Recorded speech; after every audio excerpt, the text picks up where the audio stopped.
Hello friends, मैं अंकित कुमार। मैं इस वीडियो में आपको सिरिंज के पार्ट्स, सिरिंज के बारे में और सिरिंज के पार्ट्स और नीडल के बारे में और नीडल के पार्ट्स के नाम के बारे में बताएंगे कि नीडल के किस पार्ट्स का क्या नाम है, सिरिंज के किस पार्ट्स का क्या नाम है और कितने एमएल के सिरिंज होते हैं और कितने एमएल का सिरिंज का कब उपयोग किया जाता है। इस वीडियो में हम आपको बताएंगे। अगर वीडियो अच्छा लगे तो वीडियो को लाइक, कमेंट और चैनल को सब्सक्राइब करना ना भूलें। थैंक यू दोस्तों, चलते हैं वीडियो की ओर। What is syringe? सिरिंज क्या है दोस्तों? अब हम आपको सिरिंज के बारे में बताने वाले हैं। Syringe is a medical device used for injecting, removing और इन्फ्यूजिंग फ्लूइड्स। सिरिंज एक चिकित्सीय उपकरण है जिसका उपयोग इंजेक्शन लगाने, तरल पदार्थ निकालने या डालने के लिए किया जाता है। दोस्तों, इन सिरिंज एक चिकित्सीय उपकरण है जिसका उपयोग इंजेक्शन लगाने यानी किसी दवा को इंजेक्ट करने, तरल पदार्थ यानी फ्लूइड को डालने और निकालने के लिए इसका उपयोग किया जाता है। Next point, syringes are used to inject the medicine into the body and remove blood from the body। Syringe का उपयोग शरीर में दवा को इंजेक्ट करने और शरीर से खून निकालने के लिए किया जाता है। दोस्तों, सिरिंज का उपयोग शरीर में दवा को इंजेक्ट करने यानी बॉडी में दवा को इंजेक्ट करने के लिए किया जाता है और ब्लड सैंपल को निकालने के लिए किया जाता है। सिरिंज का उपयोग बॉडी में दवा को इंजेक्ट करने के लिए किया जाता है यानी सुई हुई देने के लिए इसका उपयोग किया जाता है और बॉडी से ब्लड को निकालने के लिए इसका उपयोग किया जाता है। Next point, syringe is made by glass और प्लास्टिक। सिरिंज कांच या प्लास्टिक से बनी होती है। सिरिंज कांच और प्लास्टिक से बनी होती है। सिरिंज एक मेडिकल डिवाइस है जिसका उपयोग हॉस्पिटल में किसी पेशेंट को दवा देने के लिए किया जाता है यानी उसके बॉडी में मेडिसिन को इंजेक्ट करने के लिए किया जाता है और ब्लड सैंपल निकालने के लिए किया जाता है। Parts name of syringe. दोस्तों, अब हम सिरिंज के पार्ट्स के बारे में बताएंगे कि सिरिंज के किस पार्ट्स का क्या नाम है और किस पार्ट्स को किस नाम से जाना जाता है। अब हम आपको सिरिंज के पार्ट्स के नेम के बारे में बताएंगे कि किस सिरिंज के किस पार्ट्स का क्या नाम है।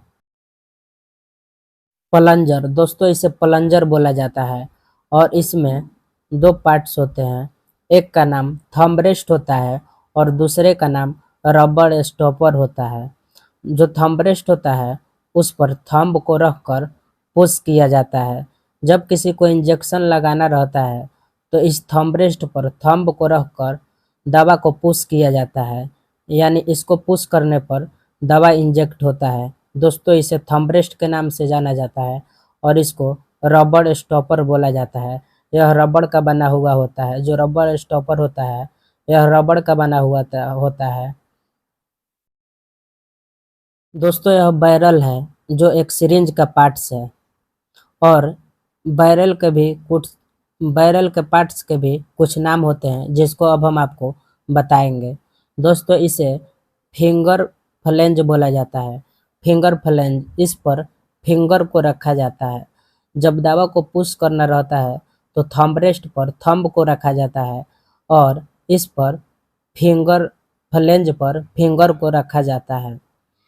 और दोस्तों, बैरल में स्केल भी पाया जाता है जैसे 2 ml, 4 ml, 6 ml, 8 ml और 10 ml। इसमें स्केल है, इसे स्केल के नाम से जाना जाता है और बैरल में स्केल भी पाया जाता है, इसे स्केल बोला जाता है और इसे प्लेन टिप बोला जाता है। दोस्तों, इसे प्लेन टिप बोला जाता है और नीडल को यहीं पर फिक्स किया जाता है। जो नीडल का हब होता है उसको यहीं पर फिक्स किया जाता है, इसे प्लेन टिप बोला जाता है और इस पूरे भाग को बैरल बोला जाता है। नीडल। दोस्तों, इसे नीडल बोला जाता है और अब हम इसके पार्ट्स के नाम के बारे में बताएंगे कि इसके किस पार्ट्स का क्या नाम है। बेवल। दोस्तों, इसे बेवल बोला जाता है और यह नोकीला होता है यानी यह धार वाला होता है, यह नोकीला होता है जिसे बेवल बोला जाता है। और यह जो नीचे का पार्ट्स है उसे नीडल हब बोला जाता है। दोस्तों, इसी नीडल हब को जब सिरिंज के साथ फिक्स करना रहता है तो इसे टिप्स में लगाते हैं। प्लेन टिप्स, जो बैरल का प्लेन टिप्स होता है, उसमें इस नीडल हब को फिक्स किया जाता है और इसे नीडल बोला जाता है। इस पूरे भाग को नीडल बोला जाता है और यह जो नुकीला वाला चीज नुकीला है उसे बेवल बोला जाता है और ये जो नीचे वाला पार्ट्स है उसे नीडल हब बोला जाता है। और इसी को जब सिरिंज में फिक्स करना रहता है तो इसे प्लेन टिप्स यानी बैरल का जो टिप्स होता है उसमें इसको इसको फिक्स किया जाता है नीडल हब को। नीडल प्रोटेक्टिव कैप, दोस्तों इसे नीडल प्रोटेक्टिव कैप बोला जाता है और यह नीडल को प्रोटेक्ट करता है यानी नीडल को सुरक्षित रखता है और इसको नीडल में लगाया जाता है और यह नीडल को प्रोटेक्ट कर रखता है यानी नीडल को सुरक्षित रखता है। यह नीडल कैप है। टाइप ऑफ सिरिंज, दोस्तों अब हम सिरिंज के प्रकार के बारे में बताएंगे कि सिरिंज किस प्रकार के होते हैं, कौन कौन प्रकार के होते हैं, सिरिंज का क्या साइज होता है, कितने एमएल के सिरिंज होते हैं, उसके बारे में अब हम आपको आगे बताएंगे। इंसुलिन सिरिंज, दोस्तों यह इंसुलिन सिरिंज है। इससे इंसुलिन को इंजेक्ट किया जाता है। जब पेशेंट को इंसुलिन की आवश्यकता होती है तो इसी के सहायता से इंसुलिन को उसे इंजेक्ट किया जाता है उसके बॉडी में। Insulin syringe is used to inject insulin into the patient. Insulin syringe का उपयोग रोगी में इंसुलिन इंजेक्ट करने के लिए किया जाता है। दोस्तों, जब पेशेंट को इंसुलिन की आवश्यकता होती है तो उस समय इस इंसुलिन सिरिंज के सहायता से उसे इंसुलिन इंसुलिन इंजेक्ट किया जाता है यानी उसे इंसुलिन दिया जाता है। दोस्तों, इसे इंसुलिन सिरिंज के नाम से जाना जाता है। यह इंसुलिन सिरिंज है जिसका काम है इंसुलिन को इंजेक्ट करना। जब पेशेंट को इंसुलिन की आवश्यकता होती है तो इसी के द्वारा इंसुलिन को उसके बॉडी में इंजेक्ट किया जाता है। 2 ml, 3 ml और 5 ml सिरिंज, दोस्तों अब हम आपको 2 ml, 3 ml और 5 ml सिरिंज के बारे में बताएंगे। 2 ml, 3 ml और 5 ml syringe. 5 ml, 3 ml, 2 ml syringes are used to take blood samples, inject medication into veins and muscles, and perform other procedure। 5 ml, 3 ml, 2 ml syringe का उपयोग रक्त के नमूने लेने, नसों और मांसों में दवा इंजेक्ट करने और अन्य प्रक्रियाओं को करने के लिए किया जाता है। दोस्तों, 5 ml, 3 ml और 2 ml सिरिंज का उपयोग नसों में दवा को इंजेक्ट करने और मांस में यानी मसल्स में दवा को इंजेक्ट करने के लिए यूज किया जाता है और ब्लड सैंपल निकालने के लिए इसका यूज किया जाता है। यानी 2 ml, 5 ml और 3 ml के सिरिंज का उपयोग वेन और मसल्स में दवा को इंजेक्ट करने के लिए किया जाता है और उसके साथ साथ बॉडी से सैंपल निकालने के लिए यानी ब्लड सैंपल निकालने के लिए 3 ml और 5 ml और 2 ml इन सिरिंज का उपयोग किया जाता है। 10 ml सिरिंज, दोस्तों यह 10 ml का सिरिंज है। अब हम आपको इसके यूज के बारे में बताएंगे। The the 10 ml syringe is used to inject the medication and is used to infuse normal saline into the catheter when inserting the catheter।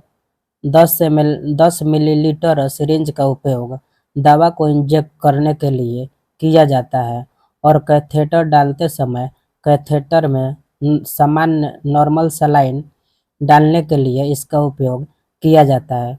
दोस्तों, 10 ml सिरिंज का भी उपयोग दवा को इंजेक्ट करने के लिए किया जाता है। यानी जब भी किसी व्यक्ति में कैनुला लगा रहता है और उसको मेडिसिन देना रहता है यानी 5 ml से ज़्यादा उसको मेडिसिन देना है तो उस कैनुला में 10 ml का सिरिंज लगाकर, अगर 8 ml देना है तो 8 ml देना है तो 10 ml का सिरिंज का यूज कर उसके कैनुला में यानी पेशेंट के कैनुला में 10 ml का सिरिंज लगाकर इससे भी दवा को इंजेक्ट किया जाता है। अगर 5 ml, 8 ml से ज़्यादा यानी 10 ml मेडिसिन को इंजेक्ट करना है किसी को पेशेंट को तो उसके अगर उसका कैनुला लगा हुआ है तो उसमें इस 10 ml सिरिंज के उपयोग कर उसे दवा को इंजेक्ट करेंगे और इसका उपयोग कैथेटर, जब किसी व्यक्ति को कैथेटर डाला जाता है, यानी किसी पेशेंट को जब कैथेटर डाला जाता है, तो उस समय इसका उपयोग नॉर्मल सलाइन को, बैलून को फुलाने के लिए किया जाता है। इसका उपयोग बैलून को फुलाने के लिए किया जाता है, यानी कैथेटर में नॉर्मल सलाइन को डालने के लिए इसका उपयोग किया जाता है। 10 ml सिरिंज का उपयोग मेडिकेशन देने के लिए, यानी दवा इंजेक्ट करने के लिए किया जाता है, और कैथेटर में नॉर्मल सलाइन डालने के लिए 10 ml सिरिंज का उपयोग किया जाता है। 70 ml सिरिंज, दोस्तों अब हम आपको 70 ml सिरिंज के बारे में बताएंगे। यह 70 ml का सिरिंज है। 70 ml syringe is used to administer the medicine from an infusion pump machine।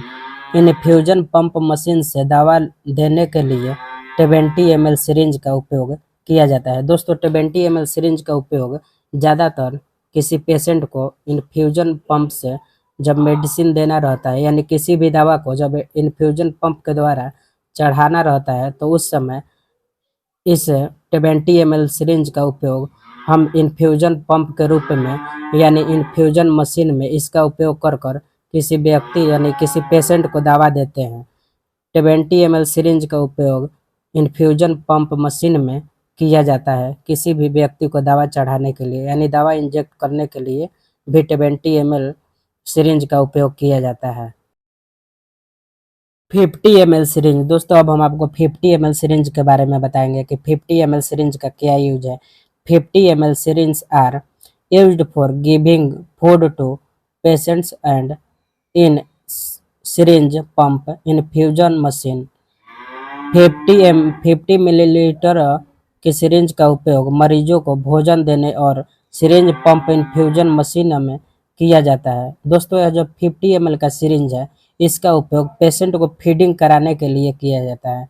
यानी जब किसी पेशेंट को फीडिंग कराया जाता है, यानी एनजी ट्यूब द्वारा जब किसी पेशेंट को फीडिंग कराया जाता है, तो उस समय इस सिरिंज का उपयोग किया जाता है, या 50 ml सिरिंज का उस समय उपयोग किया जाता है पेशेंट को फीडिंग कराने के लिए। और इसका उपयोग इन्फ्यूजन पंप में नॉर्मल सलाइन यानी किसी भी इन्फ्यूजन को चढ़ाने के लिए किया जाता है। जो भी फ्लूइड्स होते हैं या इन्फ्यूजन पंप में इसका उपयोग भी किया जाता है। इन्फ्यूजन मशीन द्वारा जब किसी को दवा चढ़ाना रहता है, तो उस समय भी इस 50 ml सिरिंज का उपयोग इन्फ्यूजन पंप के रूप में किया जाता है, यानी इसका उपयोग इन्फ्यूजन मशीन में किया जाता है किसी भी व्यक्ति को दवा चढ़ाने के लिए। असेप्टो इरिगेशन सिरिंज, दोस्तों यह असेप्टो इरिगेशन सिरिंज है, और अब हम आपको इसके यूज के बारे में बताएंगे। Asepto syringe is used for urinary bladder irrigation. Asepto syringe का उपयोग मूत्राशय की सिंचाई के लिए किया जाता है। दोस्तों यह असेप्टो सिरिंज का उपयोग यूरिनरी ब्लैडर जो होता है उसको इरिगेशन के लिए किया जाता है, यानी ब्लैडर को वॉश करने के लिए इस असेप्टो सिरिंज का उपयोग किया जाता है, और इसे असेप्टो इरिगेशन सिरिंज के नाम से जाना जाता है। और इसका उपयोग ब्लैडर को वॉश करने के लिए किया जाता है, यानी ब्लैडर को इरिगेट करने के लिए इसका उपयोग किया जाता है। यह असेप्टो सिरिंज है। नीडल साइज, दोस्तों यह नीडल के साइज है, यानी जो नीडल के साइज होते हैं वह गॉज में होते हैं। जैसे यहाँ पर नीडल के साइज है 14 गज, 16 गज, 18 गज, 20 गज, 22 गज, 24 गज, 26 गज, 28 गज, 30 गज। दोस्तों यह जो नीडल होते हैं उनके गज हैं, यानी इतने इतने नंबर का नीडल पाया जाता है, यानी इतने इतने नंबर का नीडल होता है। और जैसे जैसे सुई का गॉज बढ़ता जाएगा, यानी नीडल का गॉज जैसे जैसे बढ़ता जाएगा, सुई छोटी होती जाएगी। जो नीडल है वह छोटी होती जाएगी। जैसे जैसे उसका गॉज बढ़ेगा वैसे वैसे नीडल छोटी होती जाएगी, और नीडल की गेज घटेगी। जब नीडल की गेज घटेगी तो नीडल लंबी और मोटी होती जाएगी। जैसे जैसे नीडल का गेज बढ़ेगी तो नीडल छोटी होती जाएगी, और जैसे जैसे उसके गेज बढ़ेगी तो नीडल लंबी और मोटी होती जाएगी। 72 गज और 73 गज और 24 गज ज़्यादा यूज की जाती है। दोस्तों जो 20 यानी 22 गज, 23 गज और 24 गज की जो सुई होती है यानी नीडल होती है, उसके यूज ज़्यादातर किया जाता है। ज़्यादातर यूज इसका किया जाता है। अगर कभी भी वेन में अगर इंजेक्शन लगाना हो तो 22 गज, 23 गज और 24 गज नीडल का उपयोग ज़्यादातर किया जाता है। या मसल्स में इंजेक्शन देना हो तो उस समय भी ज़्यादातर 22 गज, 23 गज और 24 गज की नीडल का उपयोग ज़्यादातर किया जाता है। और यह सभी नीडल के गॉज हैं। इतने नंबर के नीडल आते हैं, यानी इतने नंबर के नीडल होते हैं